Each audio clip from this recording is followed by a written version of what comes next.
welcome to your favorite noontime show. This is the Baptist Lunch. Magandang tanghali po sa lahat ng mga kapatiran po nating sumusubaybay na sa ating pong programa ngayong pong Tuesday ng tanghali. And it's good to see you mga kapatid.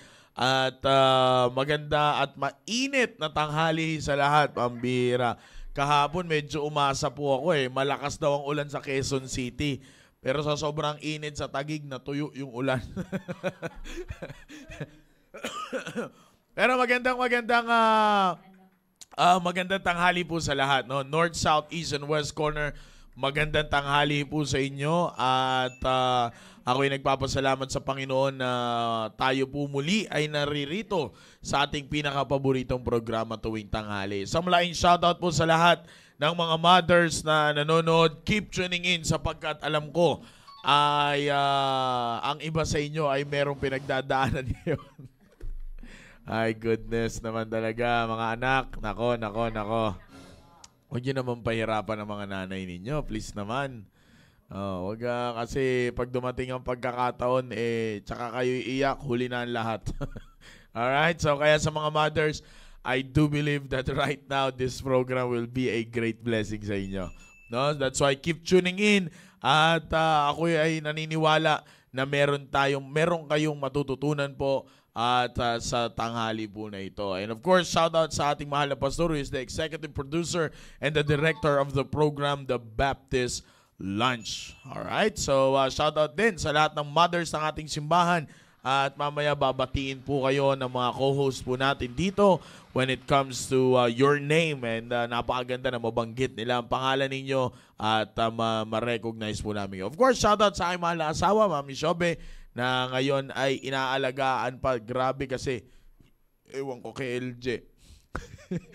pag maaga matulog, maaga magigising, tapos tulog maghapon. Kaya ngayon ay nandun doon naka-winning stage. Grabe pala sila, no? Malapit bull, naka-lockjaw. Matindi ng mga bata kanina. Well, anyway, shoutout sa inyo, Mi. Alright? At of course, syempre, kasama ko po ang mga Batikanong nanay po natin pagdating sa larangan ng The Baptist Lunch. At ako'y nagpapasalamat na pag gantong napagkakatiwalaan po tayo ng ating mahal na pastor, ang sarap makinig sa mga to doon sa dalawang tatay at sa dalawang nanay. No? Talagang they're speaking from their testimony. Kaya welcome po natin sila, Ma'am Marinelli and Ma'am Cynthia. Magandang tanghali po sa inyo. Good afternoon sa inyong lahat. Tunay ngang mainit sa Taguig, hindi nakarating ang ulan. Nagligpit na ako ng sampay kahapon kasi ang lakas po nung hangin at kulog. Opo. Sabi ko, wow, uulan. Excited na rin ako nung narinig ko Fake news pala yung kulog. Hanggang Quezon City lang pala. Traffic. Na-traffic sa EDSA ang ulan kahapon. Ayun, good afternoon sa ating mga suking mga nanay na alam kong tuwang-tuwa dahil tuyo na naman ang inyong mga labada. Pero alam kong hindi kayo natutuwa sa init. Yung pagkatuyo, Ma'am Marinelli, Ma'am Cynthia ngayon, pag nagsampay ka, planchado, pagtanggal mo Totoo po. Sa sobrang init. At hindi mo kailangan ngayon ng mga fabric conditioner. Wala. Oo, ang sarap ng amoy ng araw, no? ng bagong labang mga damit. Oo. Tipid na tipid. Ayan. And of course, maayong udto sa lahat ng mga Bisayang nanonood. Hindi na natin nakikita masyado yung mga taga Hong Kong. Kumusta na po kayo dyan sa Hong Kong? And also po kay Ma'am Imelda dyan sa suki natin sa Davao City. Ug kay Irene na ako ang friend sa sa BNS. Hello, good afternoon, and to all our suki from all around the world. O, diba? The world talaga. Meron tayong 46 million viewers. Hello kay Ma'am Mayet Regaspi. Ayan, nakita ko siya. Si Ma'am Helen, Ma'am Leticia, Ma'am Nelia, ayan, at si Ma'am Chang na ang babati sa iba. Good afternoon po sa inyong lahat and wag na wag po kayong alis dahil exciting po ang ating talakayan ngayong tanghaling ito. Ito po pala ang last Tuesday ng April. Ayan, countdown ang Last aking Tuesday? partner. Matindi For last Tuesday. Ang this bilis. month of April. Dati excited ako, anak ko, parating na yung April. Ngayon, matatapos na agad. Ang bilis. May na, sabi ko May. nga kay Melay, Thursday, May 1 na. Aba, ilang araw na lang, kung ka na, mamarcha ka ng pakaliwat kanan. Ay, Melay, mga nasa kitchen, nakikinig sila ngayon. Melody. Pala, no, wala Opo, tayong, anong Sir sabi nyo Bing. kanina? Wala tayong taga-countdown, no? Wala tayong taga-countdown, kaya kami na nag-countdown kay Sir Maki. Pagbukas ko kanina, nakita ko agad si Ma'am Belia Quiñones. Hello, Ma'am Belia. Talaga ni isa-isa niya tayo eh. Hi, Sir Maki. Hi, Sir Marne. Ay, Ma'am Marnelli. Hi, Ma'am Chan. Talagang isa iyan. Thank you, Ma'am. At saka, ang sa mission natin, nakita ko agad si Ma'am Bibian. At saka si Crisel. Hello from Australia. Kamusta kaya yung klima ngayon sa Australia? Oo, dahil mas mainit Lalo na doon siguro eh. sa lugar nila. Oo, pambihira. Hindi na nararating ng kalapati yan. Yung kalapati ng itim. Yung inaanak ko, hello, si Bel. Sir Dennis, Angkol, hello po. Si Christy, hello. Abala din to. Ito'y isa ring ilang anak ang iyong inaalagaan. Parang marami, no? 3 lang naman. Si Ma'am Helen Kapundan. Ako, Ma'am Leticia Aranda. Ito, nabati na si Ma'am Nelia.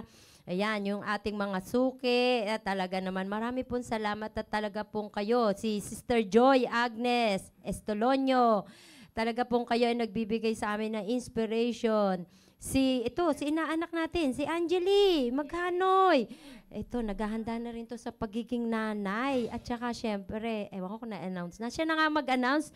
Yung taga-kwan din dyan na, announce na ba yon? Yung ating nanay din dyan. Magiging nanay na rin. Jontis na rin siya. Ang ating magandang doktora. Hello, Ma'am Eugene. Talagang ito nandito na ba si Tina? Hi, Tiny! Hello, hello, hello! At ang tatay, Sir Cesar, si Sir George, at maraming pang iba. Siyempre, si Sir Conrad, hello po. At siyempre, ang aking sweetheart, pagbukas ko rin, watching siya. Oo, busy siya, nagtatanim. Huwag ka masyadong magpapaitim. Matindi yung sikat ng araw. Baka mangitim ka, alagaan mo yung kutis mo. Talaga namang porselana yan. Mala porselana. Yan na yung tinatawag na kayo mangging nakaligtaan. Kaya aalagaan mo yan, no? Pambira. Sir. At saka syempre yung mga anak ko. Hi, Pauline. Tricia. Hello, partner. Sir Mikey. Hello. At yung ating mga nasa audio and video. Wala pala tayong interpretation. Wala na po. Wala Opo, na. wala na. Ayan si Ma'am Joy Rico nanonood from Mindoro. Hello, Nay. Good Amen. afternoon sa inyo dyan. Okay, ang update weather po muna tayo. Weather update tayo. Ang heat index natin is 35 degrees. Pero feels like 42. Grabe ang init, no? Nasa tagig pa yan. Lalo na Opo. yung mga nasa... Tapos ang humidity is 53%. My goodness. Ang init. Huwag na tayo lumabas dito. Kaya mag-ingat po. Stay hydrated. Uminom ng soft drinks. Tuloy! Samahan nyo na maraming tubig. Lagyan nyo lang marami yelo para pag natunaw, tubig din yun. Ayan. At saka yung kuryente, nako, Ay, masaya opo, tayo opo, ngayon. opo. Pambira. Alam ko, ma'am, ano lang, hindi ko alam kung sa lahat or sa malalaking establishments lang ang nire-require ng ating Meralco. Kasi nung nakaraan dito sa atin, nag-shutdown tayo ng kuryente dun sa church para higpitan yung mga tornilyo at dahil yun daw ay nagkukos ng sunog dahil sa sobrang init pag naglulus. So, kaya I don't know kung sa malalaking establishments lang. Pero kung gusto nyo mangyari yan sa bahay ninyo, pwede naman po kayo mag-request yan sa Meralco. No, shutdown nila tapos hihigpitan nila yung mga maluluwag na kasi Si Sir Alex, ganun ang ginawa sa atin dito sa may church. So, kaya sa may mga apartments, mga malalaking establishments Palagay yan, ko sa lahat pwede yan, kayo sir. mag-request. Kahit hindi lang sa siguro. malalaki. Oo. Kasi lahat apektado naman ng Opo. init eh. Kaya baka hindi nyo alam, maluwag na yung screws ng mga ano ninyo. Kasi ang may karapatan lang magbaba daw nun kasi Meralco Hindi daw natin pwede ibaba yun sa may transformer. Di ba? Yung main. Ibababa nila yung main. Tapos ihigpitan nila yung mga doon sa electrical ano ninyo sa bahay ninyo para iwas sunog. 'Yon. Ayan, dahil sa mahal. Pwede po kayo mag-request niyan ng waiver sa Meralco at a-approve po nila 'yan dahil yan ang panukala nila ngayon, no? Para iwas tayo sa mga kapatiran natin diyan, okay? Opo. So, Tsaka yan. tipid-tipid tayo sa kuryente, tataas ngayon. Kasi nag-i-strike kapag summer. Opo, Pag tumataas yung mga subcharges. halos lahat kasi sabay-sabay yung baka lumuwag pati utak nyo. Okay.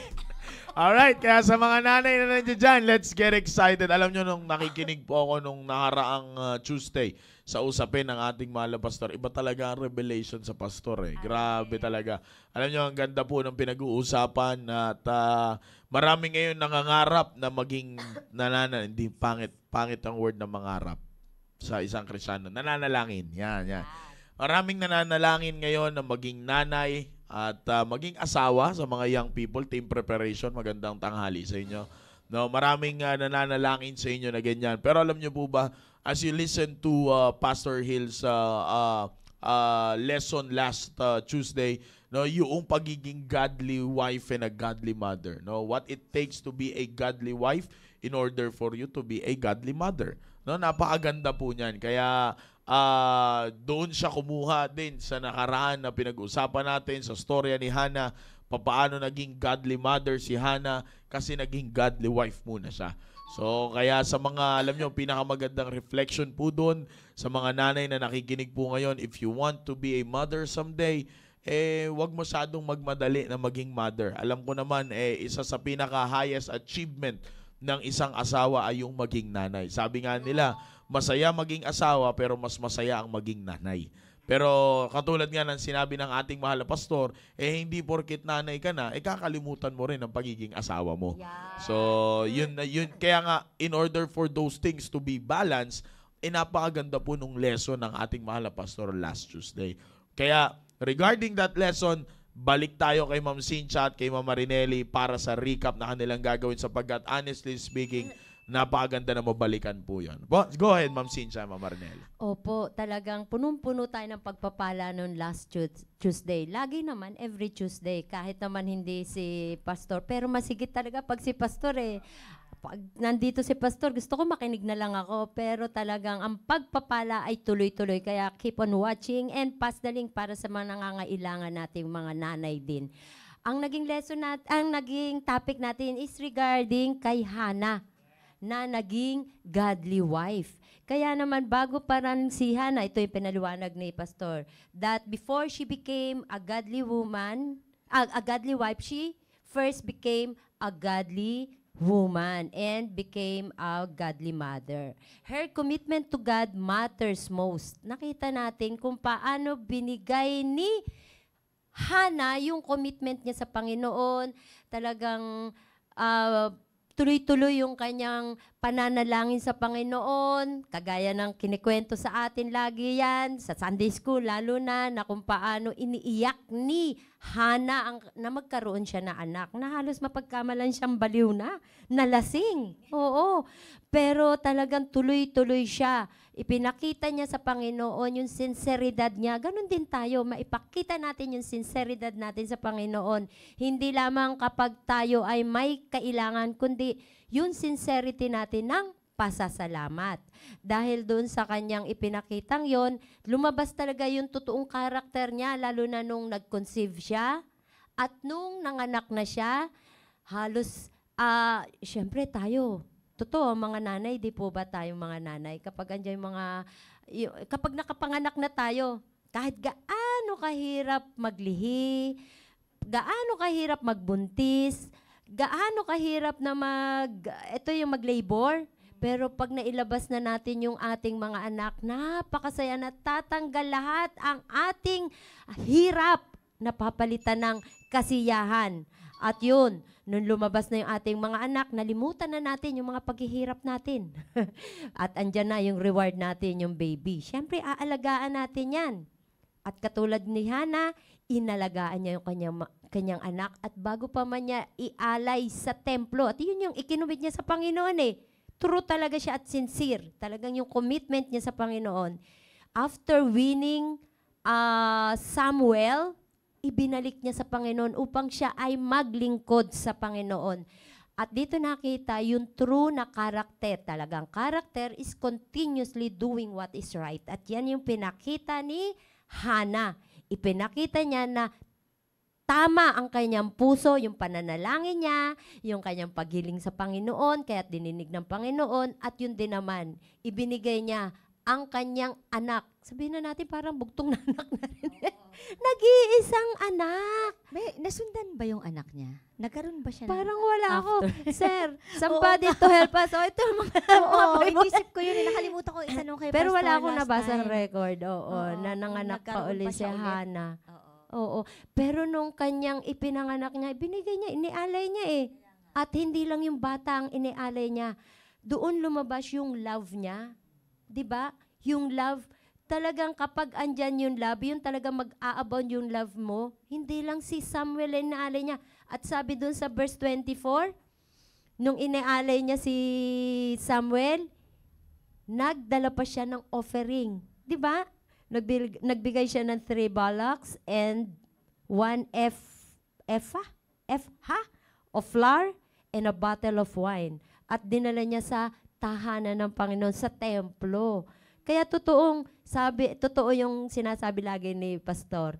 Kapag pwede kang magbigay ng walang pagmamahal. Pero kung may pagmamahal ka, hindi maaaring hindi ka magbigay. Ibinigay niya yung kanyang anak at meron pang mga offering. Partner. Diba? At pinaalala ni Pastor sa atin na before Hannah became a godly wife, naging godly woman muna siya. Kaya naisip ko yung mga young people dito sa church natin kasi you are being reared mula sa Sunday school, mula sa team focus, team preparation. Kung hindi ka pa naman maging godly niyan, ewan na lang talaga, di ba? Sinusubo na sa inyo lahat yung pagkaing espiritual. Lesson namin yan kagabi kay Pastor RJ na kumakain ka araw-araw sa spirit, sa iyong physical na pangangatawan. Pero yung espiritu mo, pinapakain mo ba? Oo, kaya sinasabi niya na i-feed mo talaga yung sarili mo sa Word of God para maging malusog din ang spirit mo. And recently napapansin ko, yan ang atake ng diablo sa mga anak ng Diyos. Yung utak ba? Yung pag naging idol ka na, wala ka na ginagawa, oo, pinakante mo na, papasukan ka niya at kung ano-ano na ang naiisip mo. Niremind din ni Pastor sa atin na yung governance, alam ko na preach niya to ulit nung Sunday, na yung governance ay hindi nagsisimula sa mga leader ng ating nation, ng ating bansa, kundi ito'y nagmumula sa loob ng ating pamamahay. Kaya grabe na lamang ang role ng isang nanay sa pagpapalaki ng mga anak natin. Minsan nga naiisip ko, hala, yung mga anak ko, paano kaya ito lumaki? Okay naman, behave naman sila sa ibang tao. Umayos kayo kasi sabi ba naman, a child left to himself, bring it a shame to his mother. Sabi ko, ayun Ang daya. daya, bakit his mother? Sabi ko. Kaya Hindi yung tatay. ba't hindi his mother and father? Diba? So, doon pa lang talaga, pag ulit-ulitin mo yan, oo nga, no? So, ibig sabihin, malaki talaga yung, role, unspoken. Hindi mo nakikita masyado na yun ang role mo, yung influence mo sa anak mo, sa paglago niya at paglaki niya. Na-mention rin ni Pastor Hill na a godly family makes a godly country. Kaya, nag-uumpisa sa ating mga pamamahay, sa ating mga tahanan, ang pagiging makadiyos ng ating bayan. Kaya, every time na kung ano man yung nangyayari sa ating bayan, ngayon po, binabalikan ko yung sa Bible notes namin, grabe yung kung paano nag-govern si David po at saka si Solomon. Eh, di ba pag nag-Bible notes ka, talagang nababasa, hala, ganito pala sila na lahat ng pangyayari sa bayan nila, lagi sinasabi nila, the Lord allowed it to happen. Parang wow, ganun na lamang yung faith nila sa Panginoon na, kasi may story doon na parang tinraidor siya nung isang tao niya. Sabi niya, Hari, nagtraidor si ganito ganyan. Sabi niya, let him do what he wants kasi kinukurse na yung hari. Sabi niya, sige, hayaan mo lang kasi inalaw ng Panginoon yan. Sabi ko, sana ganito lahat yung puso at isip ng ating mga leader sa ating bansa. At yun, mag-uumpisa yun sa ating mga nanay kung paano natin pinalaki yung ating mga anak. Kaya, wag natin sila bigyan ng cellphone. Kasi usually, busy ako, sige, cellphone na lang. Siguro, i-on mo na lang yung... Oo, anong tawag niyan? Cellphone babysitting o cellphone reading. May term sila dyan na, sige, cellphone mo, naaawa ako kahit... Para makapagtrabaho ka. Oo. Kaya talaga sabi ko, grabe, hindi talaga, hindi siya maganda. Kasi po, yung radiation ng cellphone, nakakasira po yun sa brain development ng bata. May mga neurotransmitter po dyan na hindi pa develop. Yung radiation po, hindi po natin nakikita yan. Pupunta po yan doon, pwedeng hindi na mag-develop, masunog technically yung loob Hindi ng lang sa brain. bata, kahit sa matanda eh. Ako Kasi- nararamdaman ko kapag too much yung Sumasakit na. Oh, sakit di ba sa po? mata, sakit sa ulo, pipintig na yung dito ko, yung sentido. Correct. Diba? Sabi ko, parang maximum of 1 hour lang ako. Pag 1 hour na, talagang parang meron siyang time clock na pag 1 hour na, aray ko, ang sakit na. Totoo po yan, ma'am. According to, I think, Bill Gates, di ba siyang nag-create ng Microsoft? Yung mga anak niya, 45 minutes or 1 hour lang niya inaalaw na exposure kasi alam niya na masama talaga ang radiation sa mga utak ng mga bata. So, ito po yung isa sa mga sumisira sa mga bata ngayon. And Ay, teka, naalala ko to. Kahit hindi yung mga bata, yung mga baby, ay lalo na, ma'am. oo, hindi pa sila humahawak, pero yung hawak ni nanay yung kanyang baby at andyan si cellphone, yung baby niya nakaganyan sa cellphone. Na-experience ko yan, yung pamangking ko, nagbabiyahe kami. Yung anak niya parang 1-year-old, hawak niyang ganyan, habang hawak-hawak niya, nakasakay sa sasakyan, nasa amin, sa likod, nagse-cellphone niya, yung bata nakatingin sa cellphone. Along the way, parang yung bata nagsuka, ganyan. Parang nag-blow. Tapos, ganyan yung bata. Sabi ko, ay naku, baka nasobrahan na rin yan kasi yung paghawak mo ng cellphone. Kaya, maging careful din yung mga nanay na akala nyo, kayo lang na habang dala nyo yung baby ninyo. Ingatan nyo rin. Kasi, andun din yung radiation sa bata. Tsaka yung bata nakatingin din doon sa monitor ng cellphone niya. Mas malapit, Tapos mas malapit pa. Correct. Kawawang bata. Biktima. Opo, kaya careful po tayo. Alam ko, mala ako nung buntis ako, nalaman ko yan na warning. So, kahit nung buntis po ako, hindi ako nag-cellphone masyado, hindi ako nagko-computer masyado. Nung nag-anak ako, lalo na pag nag-feed ka na, hindi ko talaga nilalapit kasi takot nga po ako sa radiation. Buti na lang nung panahon namin, di pa uso. Hindi ko nakaka-relate. Kaya di ako makarelate dyan. Telepono na lang. And Oo. also, nak-mention rin po that a godly mother is an appreciative wife. Matututo tayong mag-appreciate sa ating mga husband. Minsan po, pag masyado na tayong naiirita sa ating mga asawa, sa lahat ng mga demands, o sa mga request natin sa kanila na feeling natin, hindi naman binibigay yung mga gusto natin, ganyan. Puro negative na yung or nagtatampo na tayo. Wag po. Isipin po ninyo yung mga unang araw na ka-date nyo pa siya. Parang lagi kayong anniversary, para lovey-dovey. Para po, hindi po kayo magreklamo ng magreklamo. So, sabi nga ni Pastor, a godly mother is an appreciative wife. At pag nawala na ang appreciation, disrespect na po ang sumusunod doon. Add ka pa, ma'am? Ayun. At ang respect is the product of decision. Hindi basta yan, at saka yung love, hindi yan basta magic, kundi binibigyan natin yan ng decision. Yung ito tumatakto sa akin our decision today will determine your destination. Kaya laging, sa totoo lang, lagi kong panalangin sa aking mga anak, talagang lagi itong kasama, Panginoon. Bigyan niyo po ng wisdom ang mga anak ko in every time na sila ay magde-decide. Kasi isang maling desisyon, yun ang magiging destinasyon nila eh. Kaya nakakaawa kung sa panimula pa lang, kumbaga sa bahay, yan na yung ating pundasyon. Kung sa simula pa lang, mahina yung panimula ng ating mga anak, at yan ay nagsisimula sa tahanan, kawawa yung mga susunod na henerasyon. Kaya napaka-importante. At ang mahabang pagsasama ng mag-asawa ay bunga ng pagmamahal na pinag-isipan.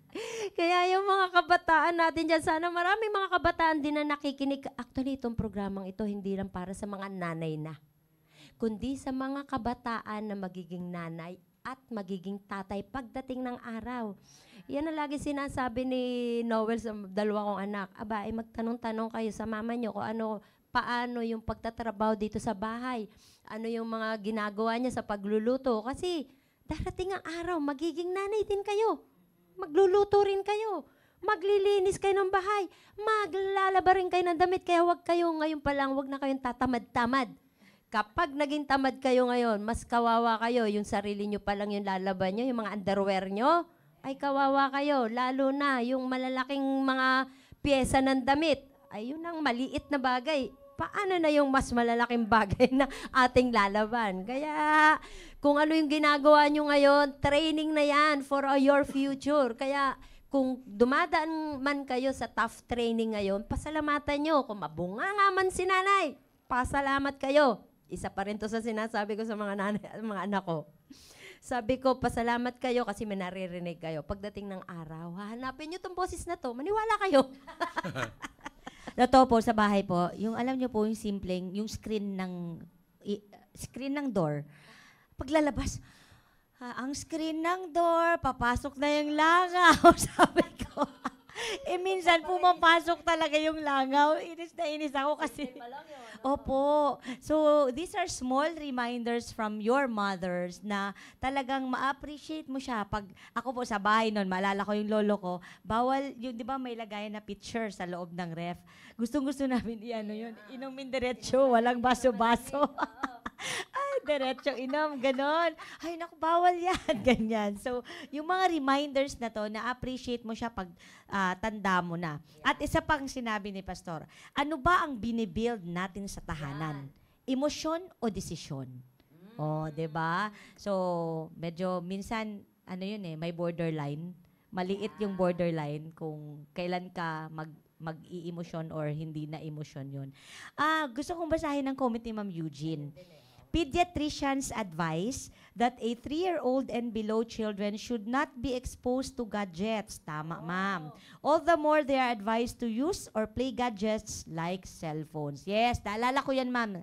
Alam ko yan nung malilit. Kaya ito si JJ at si Jeremiah, malalaki na talaga sila nung nakahawak ng cellphone. Kasi narinig ko yung studies na yan na the younger you are, the more delikado yung gadgets. At nanonood na si Pastor Hill. Love you, Pastor!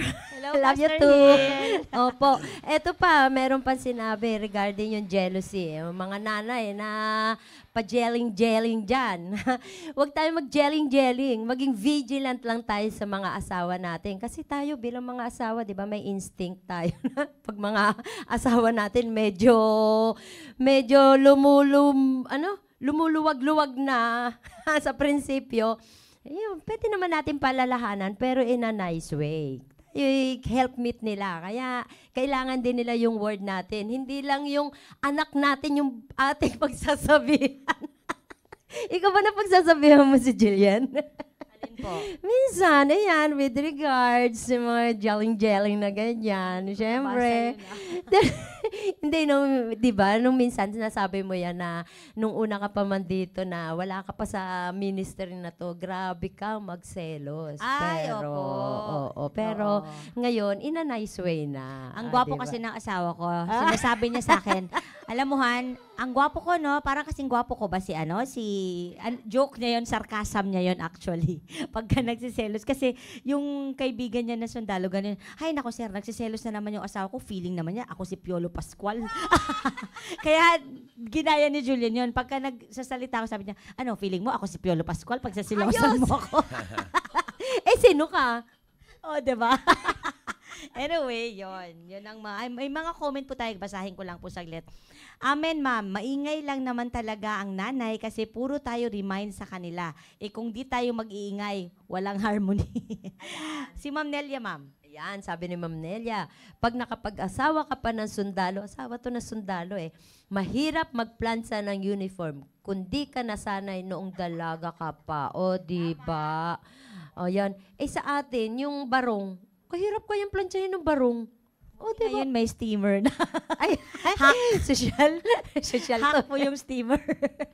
Pero mahirap pa rin talaga kasi gaganyan, no? Sakit kaya sa kele-kele yan. Sabi naman ni Marie Chris, amen, ma'am. Yun pala, nabasa mo na. Opo, ayan po. Okay, Sir Maki. Amen. Po, napakaganda talaga ng pinag-aaral. Alam nyo, maganda po yung sinasabi ni Ma'am Cynthia at ni Ma'am Marinelli dito all about yung trabaho ng isang nanay. No? Pero alam nyo po ba, mapapansin nyo po dito sa mga comment section natin, pag binabasa natin yung mga comment section natin, hindi lahat nag-start nung nanay ka na. Nag-start nung asawa ka muna. Na po. At sabi nga ni Ma'am Cynthia, nabanggit niya yung salitang help meet. So you've got to meet those things na ipapagawa sa'yo bilang isang asawa. And katulad na nabanggit ng ating mahal na pastor, last week, you have that thing na kailangan mong maging godly wife in order for you to be a godly mother. Alam niyo po dun sa storya ni Sarah at ni Abraham, di ba? At ito naman kay Hannah at saka kay Elkanah. Di ko naman sinabing almost the same. But it takes to be a godly wife para maging godly mother sila. Yeah. Kasi alam niyo po, sabi ko nga the highest price of being a wife is being a mother. Yun na yan Kumbaga yun na yung pinakamataas na achievement mo dyan. Yung ikaw ay magkaroon ng anak. Bakit? Kumbaga yun na yung trophy, yun na yung fruit. Kaya nga sabi ng Bible, di ba? The fruit of the womb is a blessing. Di ba? Yan ay biyaya ng Panginoon. Alam niyo po kung bakit? Because dyan maa-unlock ang ability, no? Ang isang ability na meron ang isang asawa at isang nanay. Alam niyo po, napakaganda po yan. Balik tayo doon sa storya ng virtuous woman. Alam niyo, sa pagdating doon sa virtuous woman, yung graduation from being a wife hanggang sa pagiging as a wife and being a mother, nandoon po yan lahat sa virtuous woman. Kaya nga at the end of that verse, second to the last part of that verse number 30, doon pinakita that favor is deceitful. Kasi if you're going after the favor of the people, it is deceitful.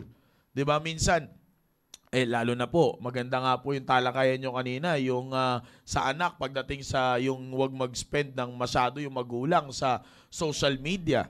Bakit? Alam nyo po kung the danger of being in social media when hindi naman po ako naging wife. Okay.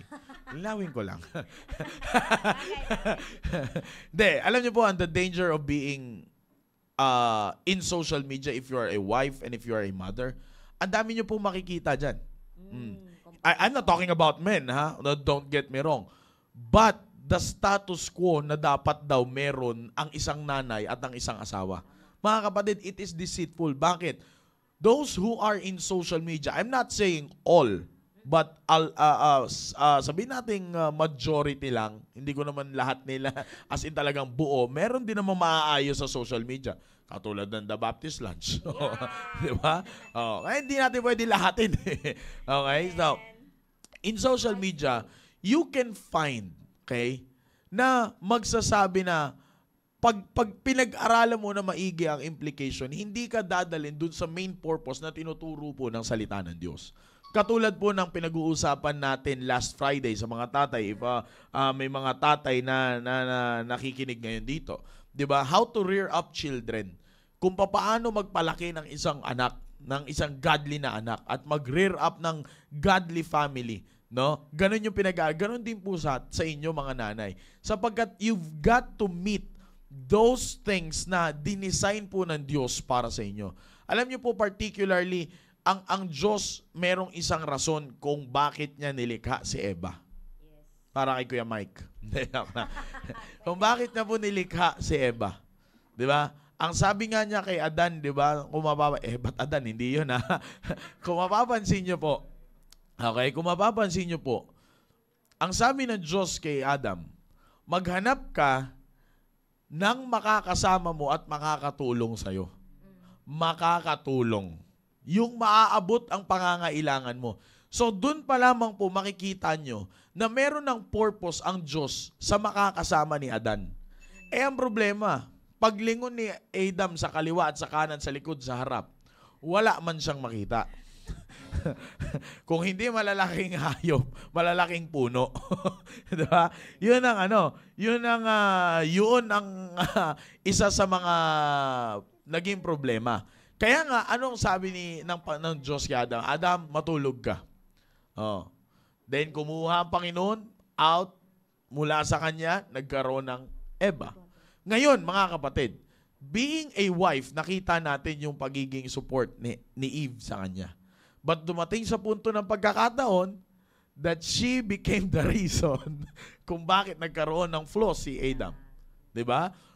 Now, nagkaroon sila ng anak and so on and so forth. Pero ang gusto ko po makita nyo po dito mga kapatid, when God created you to be a wife and to be a mother, you have that certain ability na kailangan na hindi po mawawala sa inyo. Kasi alam nyo po, dun po susundan po natin yung sinasabi ng ating mahal na pastor, that in order for you to be a godly mother, you've got to be a godly wife. Na tinan nyo po dito, in Proverbs 31, okay? In Proverbs 31, verse number 11, verse number 12. Tingnan nyo po. Being a wife muna. Okay? Being a wife muna. From verse number 11 and in verse number 12. May kita nyo po dyan. Sabi po ng Bible in Proverbs 31, verse number 11 and verse number 12. The heart of her husband does safely trust in her. Okay? So that he shall have no need of spoil. Verse number 12. She will do him good and not evil all the days of her life. Bakit po? Verse number 13, yan ang rason, and verse number 14, and verse number 15, and so on. Hanggang sa dumating po sa part na verse number 21, dahil ganun ang karakteristik niya bilang isang godly wife, lumabas din ang karakteristik niya bilang isang godly mother. Tingnan niyo po, ito napakaganda po nitong part po na ito. Alam niyo po kung bakit? Kasi dito po natin marirealize yung trabaho po ninyo as a mother. Kasi minsan, Ma'am Cynthia, Ma'am Marinelli, no, minsan may mga mothers na, hindi ko nilalahat, ha? May mga mothers na parang darating sa point na, ano ba yan, para na akong katulong dito sa bahay. Kung makatapon pa ng medyas yung 30 years old kong anak, kung saan-saan pa. 30 years old. Diba? Kung pumasok yung asawa ko, ilalapag lang yung bag, wala na, ganito, ganyan na. Minsan may mga darating sa punto ng mga nanay na ganyan. But alam niyo po ba, being a godly wife and a godly mother, pag ito pong pinag-uusapan natin ay naintindihan niyo po, magpapasalamat kayo sa Panginoon na kayo ay ginawang nanay at ginawang tatay. And I hope this will encourage. Tingnan niyo po, verse number 21. Sabi po ng Bible, she is not afraid of snow for her household. Okay? She is not afraid of snow for her household, for all her household are clothed with scarlet. Alam niyo po dito, ini-emphasize po actually, of course, alam naman natin, that in the book of Proverbs chapter number 31 ay ini-emphasize po dito yung characteristic po ng isang at qualities ng isang virtuous wife. And ito po maganda po dito, ma'am, hindi lang basta virtuous wife, kundi homemaker. Okay? This verse emphasizes yung being homemaker ng isang nanay, okay, ng isang asawa. Now, it emphasizes yung ability na maihanda. Okay, ito pong, tinan nyo po, basahin po natin. She is not afraid of snow for her household. For all her household are clothed with scarlet. Alam nyo po, ine-emphasize po dito na yung isang homemaker, I'm talking to you wife and I'm talking to a mother, yung isang homemaker ay may ability siya, ability to prepare, okay, ability to prepare the household for the challenges. Kasi syempre po, alam naman natin na yung tatay ngayon, lalo na sa panahon po ngayon, di ba? Yung tatay nagtatrabaho, yung anak ay pumapasok. Meaning to say, ang naiiwan sa loob ng tahanan ay ang nanay. Okay? So, alam niyo po ang pinakatrabaho ng nanay, mga kapatid, at ang ng isang asawa, o limba, wala pang anak, kung sabihin nating asawa, everything that you do in the home, you are the homemaker. Ibig sabihin, hindi lang po yung, I'm not talking about the homemaker, yung papagandahin mo yung sala, papagandahin mo yung kwarto, papagandahin mo yung ganito, yung ganyan, lilinisin mo yung ganito, ganyan. No. Di po. Alam niyo po ba pag sinabi nating homemaker, it is the ability to prepare everything when trouble comes. Sabi lang, di po ba trabaho ng tatay yan? Yes, trabaho ng tatay yan. Kaya nga, you will also be there, na sabi nga ng Bible, you will become the helpmeet. Okay? Para masundan mo, kasi hindi ka naman, di ba, naririnig po natin sa ating mahal na pastor, you will not make another decision na nadesisyonan ng isang leader ng tahanan. Bakit? Ay magkakagulo talaga kayo niyan. Kaya nga, from the testimonies of our co-host dito, di ba, minsan sinasabi ni Ma'am Cynthia, sinasabi ni Ma'am Nelly, nandoon yung time na mahirap sumunod. Pero it is biblical na kailangan mong sumunod para maiwasan ang gulo. Kaya yun po ang pagiging homemaker. You will prepare things. So, kaya nga, alam nyo, yan din po yung sinasabi ko. Yung lagi kong sinasabi dito yan yung sinasabi ko dito na sinasabi ng ating mahal na ni nanay dati. Sinasabi ni nanay dati na wag na kayong maging pabigat pa sa tatay ninyo. Alam nyo po, ini-emphasize nun, yung kung ano yung tinurong prinsipyo ng tatay nyo dito sa bahay na to, yun lang ang gagawin natin. So, tinan nyo po, mamaya post muna tayo, basahin muna natin itong comment ng ating mahal na pastor. Tama, huwag luwagan at baguhin ang standard ng church, lalo na sa larangan ng pag-aasawa ng mga anak. May mga nanay na nakikipag-away pa sa kanilang asawang lalaki kasi hindi pumapayag na makipagrelasyon ang kanilang anak sa mga unbelievers. Maraming nanay talaga na konsentidora and willing to sacrifice the church standard in the altar of temporary pleasure. Huwag payagan makapasok sa pamamahay natin ang sinumang manliligaw sa ating mga anak na unbelievers. Alam niyo po, para po sa mga nanay, ito po yung sinasabi ko po dito sa verse po na ito. Alam niyo po kung bakit, napakahalaga. Katulad po nung example natin kanina. Si Ma'am Lerma, sabi ko nga ma'am, si Ma'am Lerma, hindi ko siya masasabing konsentidora eh. But, mas makikita mo yung galit niya sa amin ni Kuya na nag-fail sa prinsipyo ng simbahan at na-disappoint namin si Pastor. Doon siya mas nagagalit kaysa sa ginawa namin. Bakit? Kasi, kung iisipin lang daw namin, tandaan ko yun eh, pagkatapos mabali ng 3 hanger, yung hanger pa na, alam mo naman si Ma'am Cynthia, kung pumili ng hangeran, ayaw niya nung pag nagsampay ng damit, yung lumulundo yung hanger eh. Yung hanger na itim, makapal yan pumili ng hanger. Ngayon ko lang narinig sa'yo, sir, yung 3 hanger. Pero ayun, grabe yan, noon ma'am. malimit ko siyang ka-fellowship. Ang lagi niya sinasabi, matindi daw siya talagang mamalo. Ay, na kung matindi minsan sasabihin daw ni Pastor, patayin mo na lang yung mga totoo anak yan, mo. ma'am. Inaawat yan ni Pastor Hill. Patayin mo na lang mga anak mo kaysa paluin. Ako nga, naalala ko nung may ginawa ako, ma'am, one time. Magkatabi kami ni Kuya sa kwarto. Pati kapatid ko nadamay. Pati tuloy ako nasuntok pa lang isa eh. Minsan, ang ginagawa ko, pag may kunyari, masakit siyan, kung magsi-CR ako, walang CR, hanggang sa CR, bubatoy. Kasi alam niyo po kung bakit, mga protection niya kay Pastor. Opo, ma'am. Alam niyo kung bakit? Kasi yun nga po yung pinaka-goal niya. Yung hindi ka na maging pabigat pa sa iyong tatay. it shows, brethren, I'm not saying that Ma'am Lerma is perfect. No po, don't get me wrong about this. I'm not saying that she's perfect.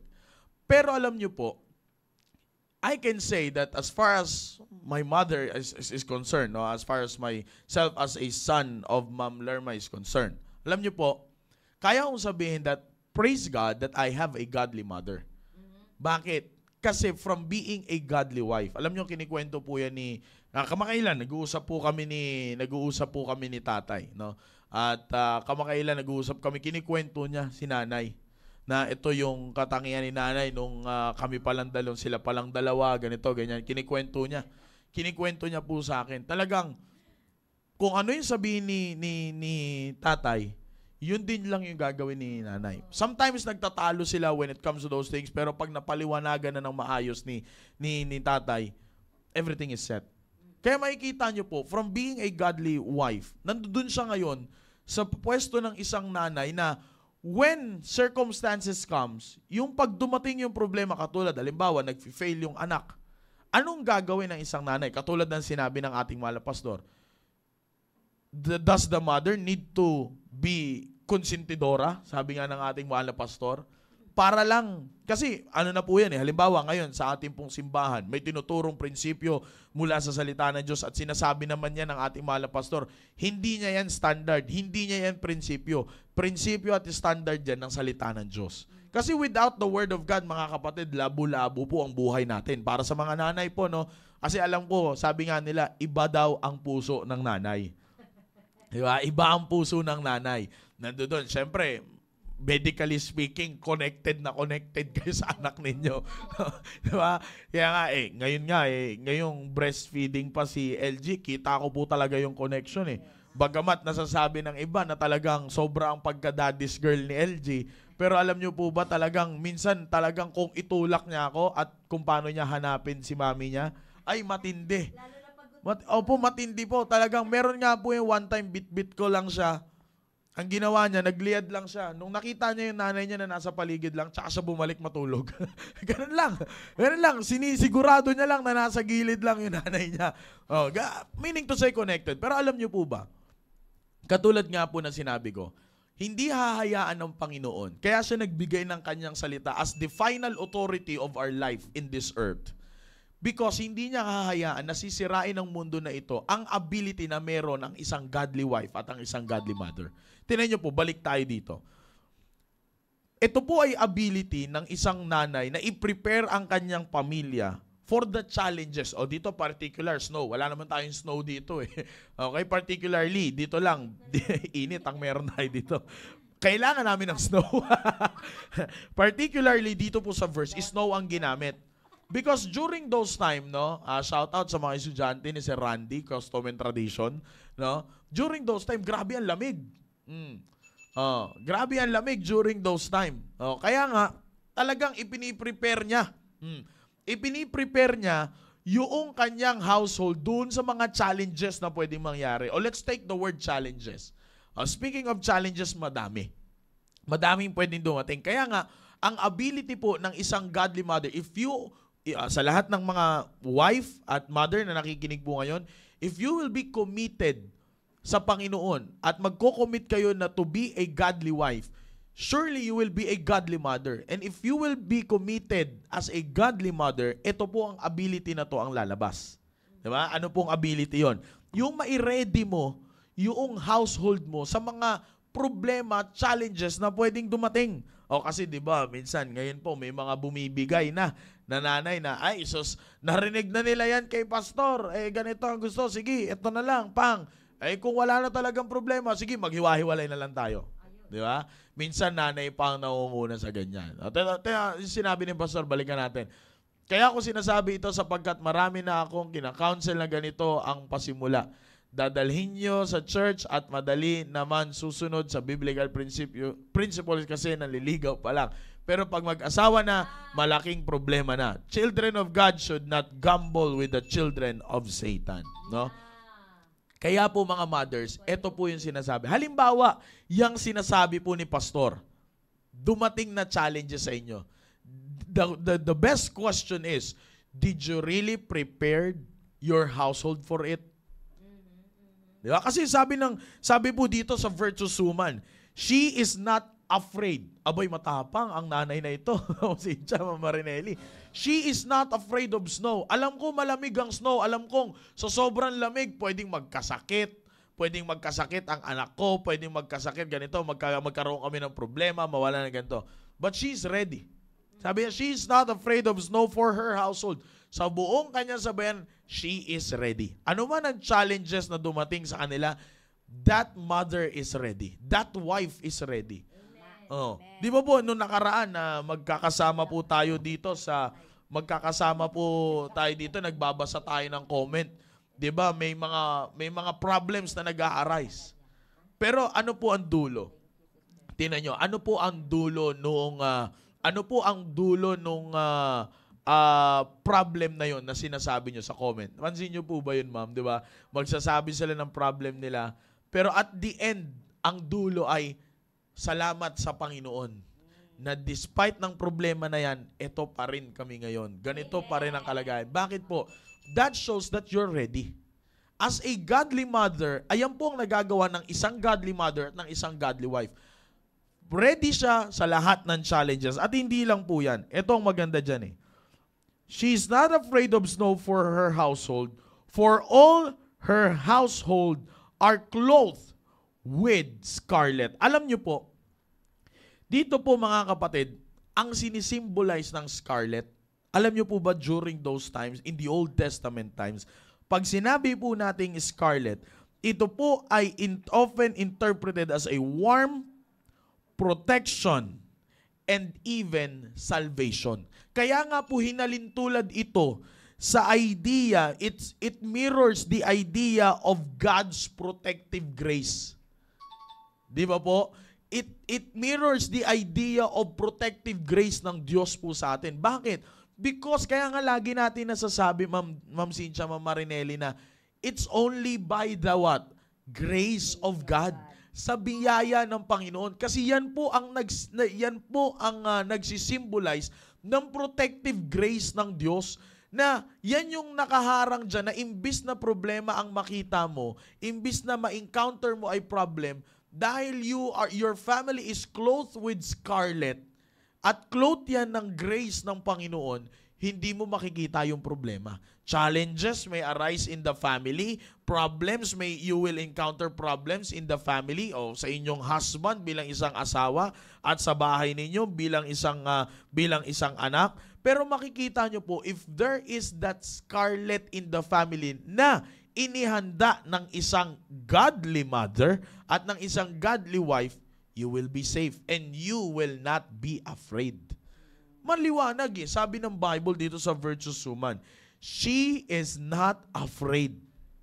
Ay, matindi. Sabi ko nga eh, di ba minsan may mga nanay na pagdating sa problema talagang iiiyak na lang ang problema. Bakit? It's because hindi na alam kung ano ang gagawin. Pero salamat sa Panginoon, may halimbawa tayo dito na pwede kang maging ganito. Ang kailangan mo lang, nasa year of commitment tayo, be a committed wife and a committed mother. Yun ang pinakamaganda kasi pag committed ka sa isang bagay, walang imposible. Alam niyo po kung bakit? Kasi the subject of commitment, gaya ng sinasabi ng ating mahal na pastor dito, ay hindi naman po yung tao, kundi the subject of our commitment is God Himself. So if God Himself is the subject of your commitment, then mothers and wives that are listening right now, it is not very impossible na maging ganun ka. Di po ba? Kaya nga, para sa lahat ng mga nanay na nakikinig po ngayon at mga asawang nakikinig po ngayon, pwede kang hindi maging takot pag may challenges na humarap. All you have to do is just to follow the principles of the Word of God. Nakita niyo po yung comment ng ating mahal na pastor dito. Nakita niyo po yung comment ng ating mahal na pastor dito na may mga nanay na nagko-compromise na when it comes to the principles of the Word of God. Sabi nga, nagagalit, sabi ng ating mahal na pastor, nagagalit sa kanilang mga asawang lalaki kapag sinasabi na ang prinsipyo. Mga mothers and mga mothers and wives that are listening right now, no po? Yung father ay assigned leader ng Diyos. It is ordained as a leader of the home. Now, all they have to do is just to follow the principles of the Word of God. Now, sabi ko nga po sa inyo, when God created Eve out of Adam, yan ang rason. To become a helpmeet, yung mabigay niya yung suporta na galing sa salita ng Diyos. Kaya nga, sabi nga ng ating mahal na pastor, di ba, ang dami niya nang na-encounter. Sa una, mabilis. Susunod. Pero pag mag-asawa na, doon ang mag-a-arise yung problema. Bakit po? Kasi sabi nga ni Pastor last week, hindi yan magtatapos sa pagiging asawa. Darating ang punto magtatayo sila ng pamilya. Na kung sa simula ay hindi na maayos ang kanilang pag-aasawa, asahan natin na sa pag nagtayo na sila ng family ay pwedeng hindi maging maayos. Kaya nga po, itong programa po na ito para sa mga nanay at para sa mga asawa, this is the very purpose of this program. Kaya nga, kita nyo, mga experience ng mga nanay at asawa ang kinikwento natin dito. Bakit po? To become a living testimony na pwede kang maging katulad ng virtuous mother na ito na wala siyang kinakatakutan. Na alam niyo po, para sa mga asawa na nakikinig ngayon at sa mga nanay, pwede kang hindi matakot sa challenges. Bakit? Prepared na yung household mo eh. Kaya yan yung gagawin. Tama yung sabi ni Ma'am Cynthia at ni Ma'am Marinelli kanina eh. Instead of scrolling those things na nandito sa social media, kalimutan mo na to. Kalimutan mo na tong social media na to. Ang pinakamaganda dito, ibaba mo ang telepono mo at ang pinakamaganda dyan, you prepare everything. Ano man lang yung pag-alis ng asawa, papuntang trabaho, pag-alis ng mga anak, papuntang eskwelahan, before you fix everything, the best preparation inside the home is to pray for your family. Ikaw na nanay ka na naiwan ka na dyan. O Panginoon, ingatan niyo po ang aking asawa sa kanyang pagtatrabaho. May mga temptations, may mga pwedeng problema na dumating, may mga distractions na pwedeng dumating na pwedeng mag-cause ng apekto yan sa pamilya namin. Panginoon, protektahan niyo po siya. Ganon din po ang aking mga anak. Maaring may mga magpakilala dyan sa mga babaeng anak at magpakilala sa mga lalaking anak ko. Please, Panginoon, protektahan niyo po sila. Mothers and wives, that is the very best preparation that you can give for your household. Sabi ko nga po sa inyo, homemaker kayo. And I'm not talking about homemaker na papagandahin nyo ang itsura ng bahay. Kasama na yun sa characteristics ng pagiging asawa, ability ng pagiging asawa at ng nanay. Pero particularly when I say homemaker here, I'm talking about the household. Ibig sabihin yung tao sa loob ng bahay. Yung tao sa loob ng bahay. Kaya yan ang pinakamaganda po, mga kapatid, na dapat makita ng mga nanay. It takes to be a godly wife and a godly mother para ma-accomplish mo natin to. Nanay, you don't need to compromise your daughters and your sons. Amen. Para lang masabi, hindi, kasi ganito, no, hindi po. Ang panahon natin ngayon ay pa-evolve ng pa-evolve. Huwag ka na ring mag-evolve. Diba? Ang pinakamaganda, ipakita mo that you prepared everything because you are a homemaker. Alam niyo po, Ma'am Cynthia, Ma'am Marinelli, ang challenge ko po sa mga nanay na nakikinig po ngayon at sa mga asawa, be a homemaker. Prepare everything for your household. No? Start with prayer and start by obeying the principles of the Word of God. By doing it, you can say, by the grace of God, that you will not be afraid of anything that will come into your household.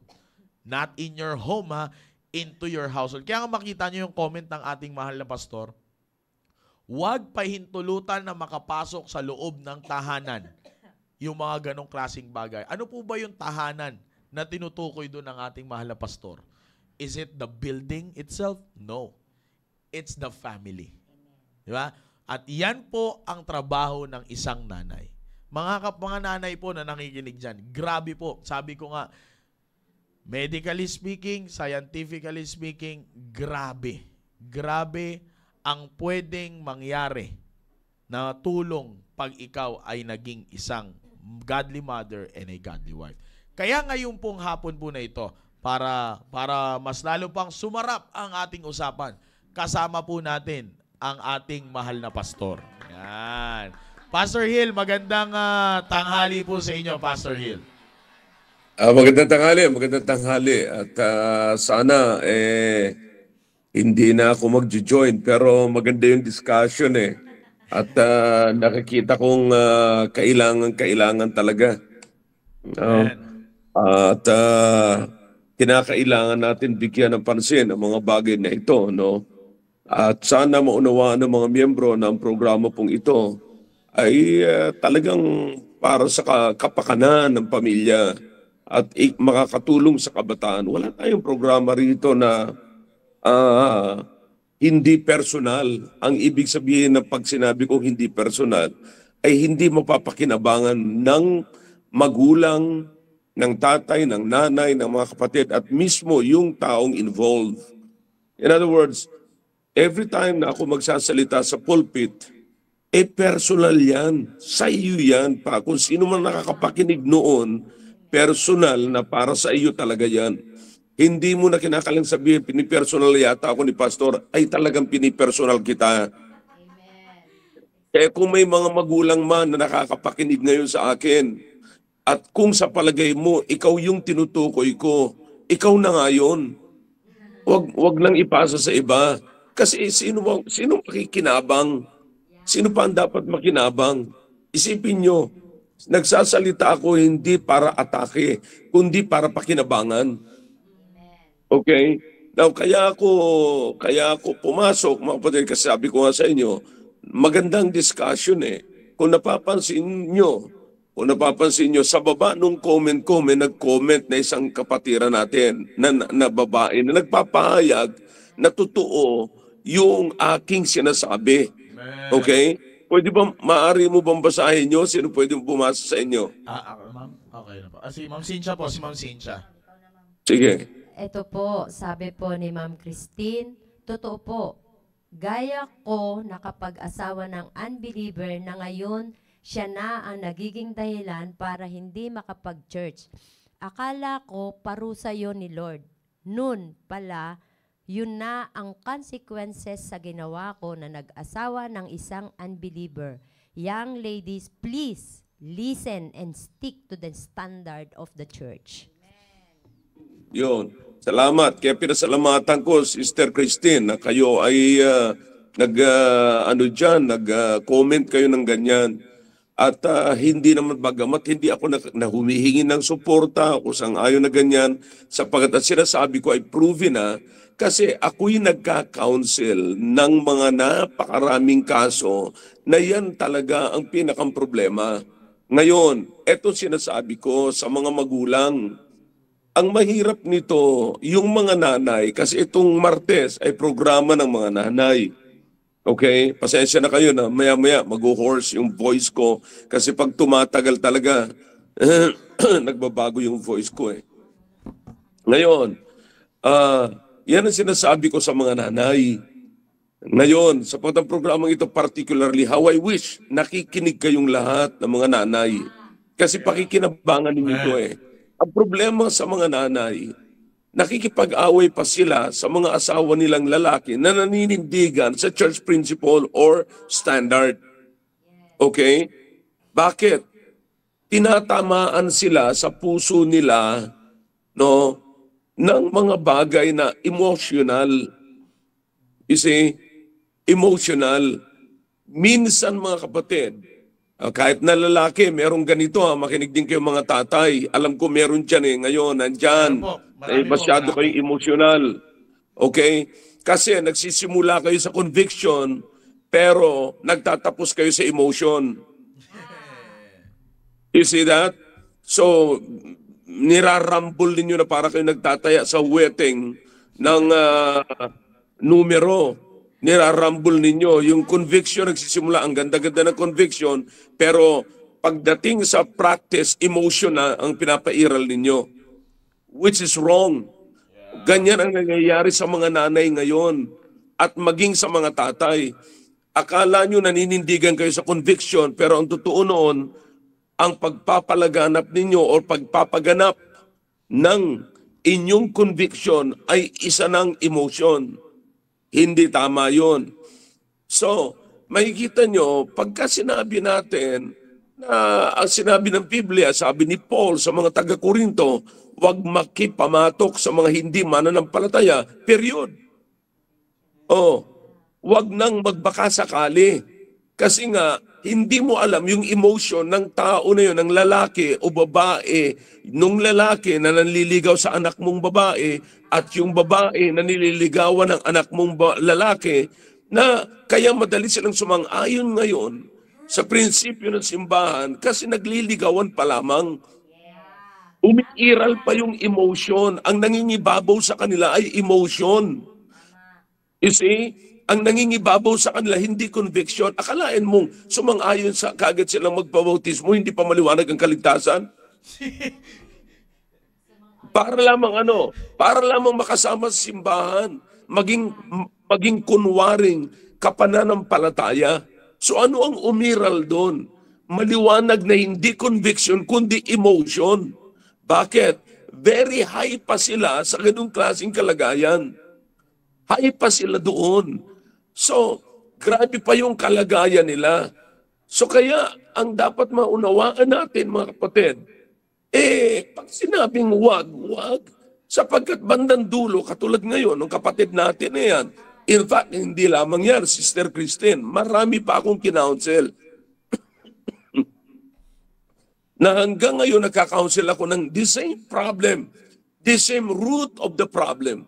You see, baka iniisip ninyo, ngayon okay lang yan. Dadala naman natin sa church na ipaliwanag ninyo ang kalagayan, conviction. Yun ang matagal sa simbahan. Matagal na simbahan. At nakikinig ng preaching, nadidisgrasya pa, mag-asawa na sila. Ngayon, ang nakakapagtaka, yung mga nanay na napakatagal ng simbahan, napapaniwala kayo ng mga anak ng dyablo na yan. Tapos dadalhin lamang sa simbahan. Tapos pag sinabing dadalhin sa simbahan, okay na. You see, now hanggang kailan tayo makikipagsugal kay Satanas? You see, kaya nga may Biblia tayo, para na yung tinatawag natin, yan na yung pinakang grounds ng ating pananampalataya. Yan na yung ating grounds ng ating pamamalakad. You see? Now, naniniwala tayo mga kapatid na ang napakaganda ng puso ng Diyos sa atin. Pero ang puso ng nanay at saka ng tatay ay hindi sang-ayon doon sa puso ng Diyos, ay walang kwenta yun. You see? So it involves, may pakialam pa rin dyan ang puso at puso ng nanay at tatay. Hindi natin pwedeng sabihin na it's no longer about the heart of mother or heart of father. It involves. Laging nandyan yan, kapatid. Huwag mong tatanggalin yan. You see? Kasi dapat in tune tayo. Yung emotion natin ay hindi dapat, kapatid, ma-overwhelm yung conviction. You see, eto lagi kong sinasabi. Okay? Pakinggan nyo ng mabuti. Purpose over pressure and pleasure. You see? Kasi yan lagi ang involved pagdating, mga kapatid, sa pag-aasawa na, pag nagsama na ang dalawa. Ano na ngayon ang problema? Ang problema na ngayon, hindi na kayang i-handle yung pressure. Bakit? Nawala yung purpose. Ano ang nagdadala sa purpose, mga kapatid? Conviction. Okay? Conviction. Ano yung paniwala natin doon sa isang bagay na yon? Bakit yun ang naging layunin natin? So sa bawat layunin natin, meron tayong conviction. Hindi po pwedeng paghiwalayin yon, sapagkat ang purpose, ang nagdadala sa purpose ay conviction. Kaya nga na-overcome natin yung pressure because of our conviction in the Word of God. Okay? Now, walang kwenta rin yung pleasure. In other words, hindi magiging pangunahin ang pressure at saka ang pleasure over a purpose. Hindi magiging ano yan. Kahit na anong pressure meron tayo, kung meron tayong magandang purpose at sa purpose na yon convicted tayo na yun talaga ang nararapat, Titiisin natin ang pressure, lalampasan natin ang pressure sapagkat meron tayong purpose na naniniwala tayo na kinakailangan mangyari yon. Kaya hindi mo rin pipiliin ang pleasure. You see? Hindi mo rin pipiliin ang pleasure. Kasi kaya makikita nyo, maraming mga kabataan ngayon, ang nasa isip lamang nila, pleasure. Akala nila ang marriage, kapatid, puro lamang outing, puro lamang biyahe, trip sa ganito, ganyan. Akala nila ganon. Hindi. Magtatrabaho ka para may pamasahe ka sa trip mo. O, magtatrabaho ka para may pambayad ka sa swimming pool. O, so, maraming mga ganyan. Kaya nag-aasawa at madaling makuha ang mga kabataan ngayon dahil sa ang nasa isip nila, ang marriage ay puro na lamang tripping. Oh, ang marriage ay puro na lamang kain. So, you have to work to eat. You see? Because you cannot eat if you don't have a work. O, sinong bubuhay sa'yo? Diba? So, ganun yan. So, kaya kinakailangan, mga kapatid, i-consider natin yon. Ngayon, yung conviction natin sa church, which is our church standard, yung conviction natin sa church standard, pag sinacrifice mo yan, pag isinugal mo yan sa anak ng dyablo na hindi nakakaalam ng biblical principle, balang araw, ni pamasahe mo papunta sa simbahan, hindi ka nabibigyan.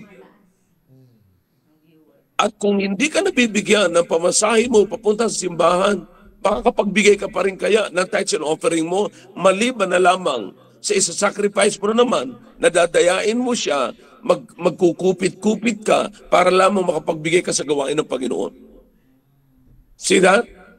Ni hindi ka makabili ng damit mo na pang-church. Oh. So pagka wala ka ng damit papunta sa church, mahihiya ka na ngayong mag-church. Alam nga naman sa buong isang taon, yun na lang isang damit mong bestida, paulit-ulit, linggo-linggo, yun na lang. Oh. Tapos sabihin mo, at least nakakapunta ako simbahan. No, darating ang pagkakataon, honestly, practically, no, na mahihiya ka na pumunta sa church kasi paulit-ulit lang lamang yung damit mo. So saan nagsimula yan lahat? Sa damit? Hindi. Sa pag-aasawa mo nang hindi nakakaintindi at hindi kailanman makakaintindi kasi nga anak ng dyablo. Yeah. Agay. Aray Palagay ko naman maliwanag ang mga usapin na ito. Kaya kayo mga nanay, tandaan nyo to ha, mga nanay na nakikinig ngayon. Sana nandiyan kayo. Okay, tulong ko to sa inyo. Kasi wala naman sa ginagawa eh. Pag ang asawa nyo, pag ang anak nyo pinilit yung ligawan ng unbeliever, tapos yung unbeliever, unti-unti yung dadalhin sa church, parang sinasabi nyo wala ng ibang lalaking matino eh. Oh. You see? Oh, pansinin niyo mabuti. Kaya kayo rin mga kabataan na nagkatrabaho lang kayo. Nung magtatrabaho pa lang kayo, panay ang panalangin nyo, hingi ng panalangin nyo sa church, please pray, please pray. Nung nagtatrabaho kayo, sinabak nyo na kaagad ninyo ang sarili ninyo sa pagkakaroon ng relasyon sa mga unbelievers. Grabe. Grabe yung kalagayan na ganyan. Sinasabi ko ito sa inyo para hindi na kayo makarating. Sa isang araw, lalapit kayo sa akin, magpapakounsel kayo sa akin, anong gagawin ko po, pastor? Oh. Alam nga naman sabihin ko sa inyo, hiwalayan mo yan. Mag-asawa na kayo. Pinakamagandang hiwalayan ay ngayon. Talagang hindi pwedeng pagsamahin ang anak ng dyablo at saka anak ng Diyos. Oh. Ang problema, hindi masyado tayong educated sa Bible. Masyado tayong educated sa business natin, pero hindi sa Bible. Kaya ngayon, trabaho ko na i-educate kayo ngayon sa salita ng Diyos. You see? Now, kaya nga po, no, dapat bigyan natin ng pansin ito. Pakiusap ko lang sa mga nanay. Kasi masyadong you are driven by your emotion. It's time to wake up to conviction. And stand for conviction. See? So, wag bibigyan ng pansin yung ating emotion na para bang yung anak natin, tuwang-tuwa na kayo na may boyfriend na yung anak ninyo, may girlfriend na yung anak ninyo na para Right. humahanga na, may humahanga na sa anak ninyo. Pero kapatid, ang bilis lang maghanap ng mga hahanga. Oh, ang mga kahit na sino pwede magkaroon ng tagahanga eh. Oh. Si Winter nga may tagahanga. Lahat pwede. Hindi totoo sinasabi ko sa inyo. Lahat may tagahanga. It doesn't matter whether you're young or old. Oh. Pero ang punto, sino ang humahanga? Ganun yan. So, kaya, yan lang ang sabi ko sa inyo mga kapatid, huwag kayong makipagsugal sa dyablo. At huwag din kayong makipaglaro sa dyablo. Sapagkat magaling ang dyablo sa trick. Okay? Pag nakipagsugal kayo at nakipaglaro kayo sa dyablo, magaling ang dyablo sa trick. Na akala niyo totoo, pero hindi. That's right. See? Yan. So, kaya sana may mga magulang ngayon na nakinig sa akin at nagsasalita ako sa inyo bilang pastor at bilang kaibigan. Okay? Nawa ay makita ninyo. No? Especially kung narinig nyo naman, yung mensahe nung Sunday evening, para sa inyo rin yun. At naway nakinabang tayo doon. Okay? Alright. So, sana, kaya pumasok ako. Sa totoo lang, talagang pinapahingaan ko talaga sana yung throat ko. And, kasi pag sumakit yung throat ko, sumasakit na rin yung ulo ko eh. At medyo nahawaan yata ako ni Cynthia eh. Si Cynthia ang nauna sa akin eh. Marami. Uso-uso talaga to ngayon. Pero mga kapatid, sana seryosohin natin mga magulang. Wag tayong tumingin doon sa iba na sabi ng iba, maayos din yan balang araw. Bakit ka makikipagsugal pa balang araw? Samantalang sa araw na ito, pwede naman yung maayos. Para mong sinabing, eto, kasi lalong-lalo na mga kapatid, kapag ang mga anak natin ay nagpadala sila sa unang bugso, disgrasya talaga. Disgrasya. Yung unang nanliligaw, makaranas sa manliligaw, meron nga akong alam siguro, matanda na, lalaki, siguro ngayon lang siya nagkaroon ng girlfriend. Kahit na anong saway ko, wala na. Parang, napakadelikado. Ang pag-aasawa ay pangmatagalan, hindi pansamantagalan. Yeah. Dapat isipin, consider nyo mabuti yung mga sinasabi ko. Okay? Alright. Sapagkat kung hindi nyo mararamdaman itong sinasabi ko sa inyo, alam ko medyo mabigat itong sinasabi ko sa inyo ngayon. Pero mga kapatid, kung nawi-witness nyo lang, kung katabi ko lang kayo, habang nagka-counsel ako ng mga babae at lalaking nandyan sa kalagayan na yan, palagay ko. Kaya kahit na kayo mga young people na mga mararahas, sana katabi ko kayo pag nagka-counsel ako. Sana nakikita nyo yung mga babae at lalaking umiiyak na nagsisisi na sana noon ko pa nalaman ito. Sana. Pero kung gusto nyo pa rin makipagsugal sa dyablo, inyo na yan. Hindi na akin yan. Labas nyo na ang church dyan. Pero kung kailan kayo nabugbog na, saka kayo lalapit sa akin at magsusumbong sa akin na binugbog kayo ng dyablo, very late na kayo. Ang masasabi ko na lamang sa inyo ay rest in peace.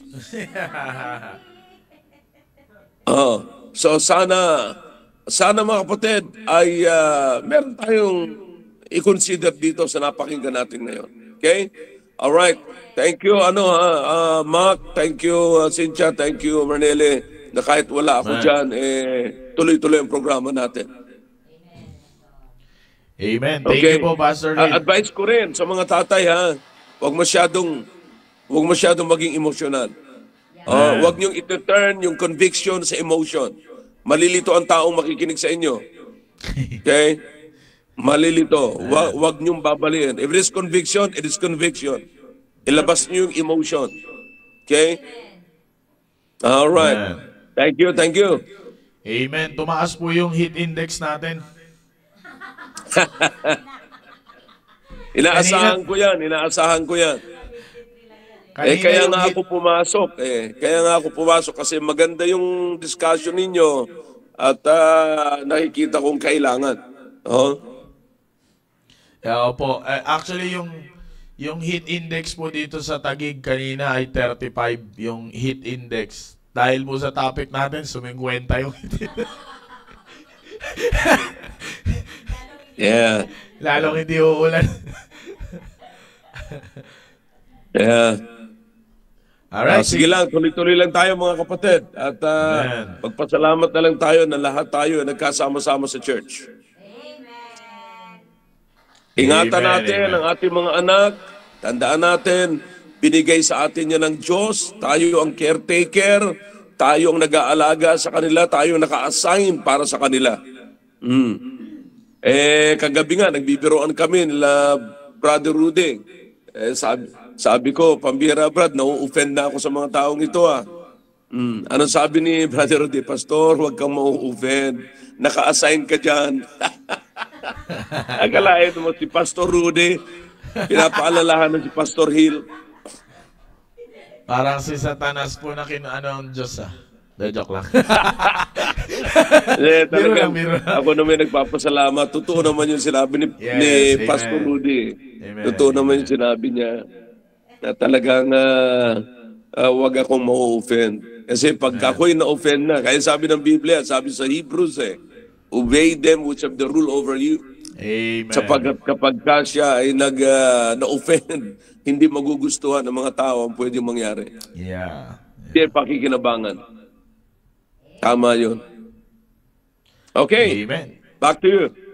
Amen. Alright. So again, ay napakaganda po ng ating talakayan. Kaya sa mga nanay na nakinig po ngayon, all in all, sabi nga ng ating mahal na pastor at sa ating mga napag-usapan, don't turn your conviction into emotion. Maganda po yung sinabi ng ating mahal na pastor Maganda yung conviction mo, pero pag ang practice niyan ay emotional, ay hindi maganda ang conviction. Okay? At hindi mailalatag ng maayos. Kaya sabi ko nga po sa inyo kanina, if you will just be a committed wife and a committed mother, at sabi nga ng Proverbs, wala kang kakatakutan. You will not be afraid of anything because your household is clothed with scarlet. Yan ang pinakamaganda po dyan. Alright? So again, ay maraming salamat po sa lahat ng sumubaybay. At pag ganito ang usapan, talagang it doesn't matter. We don't care about the time anymore. Sapagkat maganda ang matututunan natin. Opo? Pero sa kabila ng lahat ay kailangan pa rin natin magtapos. No? At kaya sa lahat ng mga mothers na nandiyan dyan. Yes, ma'am. Sige po. May gusto ko idagdag dito kasi kanina ko pa ito nasa sa loob. Sa isang tahanan, napaka-importante na may strong na father Man. at may mother na magsasubmit sa asawa. Naalala ko yung prinsipyo, sir. Naalala ko yung prinsipyo ni Brother Noel sa amin. Lagi niyang sinasabi sa mga bata. Alam niyo po, meron po akong anak sa mga hindi po nakakaalam. 2 pong babae, isang 26 and isang 24 years old. Pareho na po nagtatrabaho at yun po yung tinatawag na NBSB. No boyfriend since birth. Pero hindi ko po yan ikinalulungkot, kundi natutuwa po ako dahil sumunod sila sa prinsipyo. Lagi po sinasabi ng tatay nila, ni Brother Noel sa bahay na, hindi ko kayo, nag-aaral pa lang po, hindi ko kayo pinagbabawalang mag-asawa. Pero kapag may nanligaw sa inyo, pag nagpaligaw kayo, yun ang lagi niyang sinasabi, pag may nagpaligaw sa inyo, pag nagpaligaw kayo, mag-asawa na kayo. At pag nag-asawa kayo, aalis kayo sa tahanan ko, wala kayong blessing, kahit singkunduling, wala kayong matatanggap sa akin.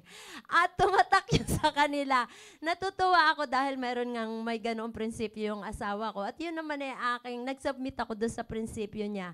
At nalulungkot naman ako kasi minsan nagkaroon kami ng Bible study sa aming grupo. Meron ako isang mother na narinig na hindi ko inaasahan na marinig pa sa kanya. Nalulungkot ako doon sa binitawan niya statement. Sabi niya, may dalaga din siya anak. Sabi niya, yung anak ko kasi, babae yan dalaga yan nililigawan pero hindi pa handang mag-asawa. Nakakalungkot marinig yon sa mga nanay. Huwag tayong matuwa. Lagi pong sinasabi ni Pastor. Huwag tayong matuwa kapag yung anak natin hindi pa handang mag-asawa ay magtatanggap na ng manliligaw. And so, doon din sa lalaki na manliligaw, hindi pa handang mag-asawa, ay kung alam nyo lang ang buhay may asawa. Akala nyo puro sarap. Masarap na may kapartner, pero iba talaga. Iba kapag humarap ka sa pag-asawa na hindi ka handa. Yung magiging decision mo ngayon, yan ang magiging destinasyon ng inyong buhay. Kaya pag-isipan, huwag gawing eksperimento ang buhay. Amen po. Amen, amen. Alright, Mama Renelli. Ayun po. Thank you po, Pastor Hill, sa napakagandang 3 words na narinig ko. Purpose over pleasure and pressure. Talagang ang sarap, ang tawag yan, pagbulay-bulayan yung word na to na yung conviction ang nagdadala ng purpose sa ating buhay. Amen. Maraming salamat po for always reminding us to to focus on our purpose. Kahit bata ka, nanay ka ngayon, lalo na kung sa mga nanay na nanonood, yung purpose natin sa pagpapalaki ng ating mga anak at ang isipin natin lagi na yung conviction natin sa Word of God, yun lagi yung basis ng purpose sa ating mga buhay at para hindi po mapariwara ang ating mga anak at maging maganda rin ang ating relasyon sa ating mga asawa. At gusto ko pong batiin ang mga nanonood na hindi namin nabati kanina. Si Ate Eugene sa Davao City, Mayong Udto. Kay Sir Joanne Bisuelo na nanonood from Alabama, USA, alas 12:30 na ng umaga ngayon doon.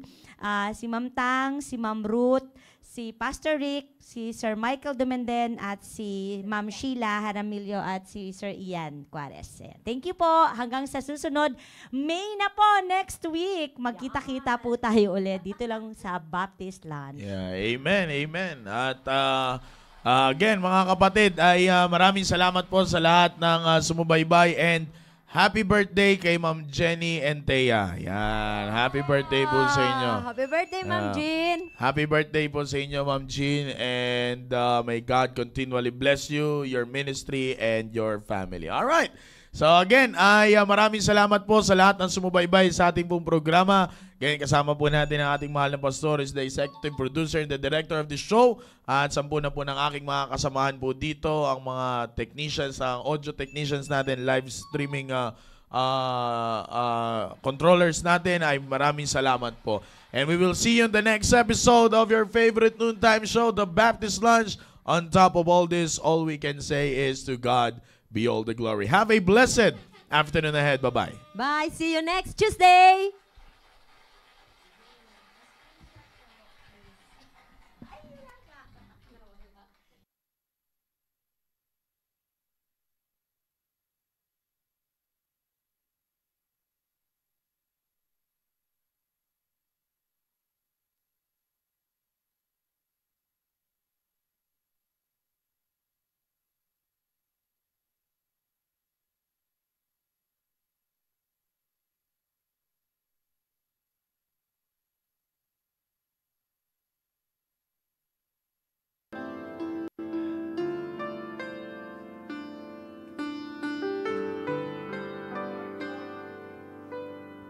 In Christ alone will I glory, though I could pride myself in battles won. For I've been blessed beyond measure, and by His strength alone I'll overcome. Oh, I could stop and count successes like diamonds in my hands, but those trophies could not equal to the grace by which I stand.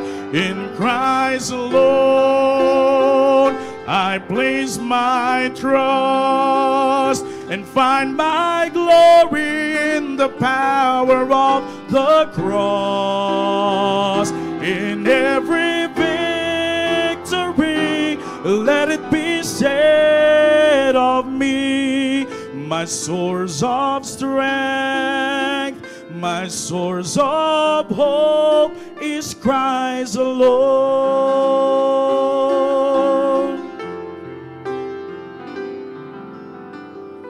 In Christ alone will I glory, for only by His grace I am redeemed. For only His tender mercy could reach beyond my weakness to my need. And now I seek no greater honor in just to know Him more, and to count my gains than losses to the glory of my Lord. In Christ alone I place my trust and find my glory in the power of the cross. In every victory, let it be said of me, my source of strength, my source of hope is Christ alone. I place my trust and find my glory in the power of the cross. In every victory, let it be said of me, my source of strength, my source of hope is Christ alone. In every victory, let it be said of me, my source of strength, my source of hope is Christ alone. My source of strength, my source of hope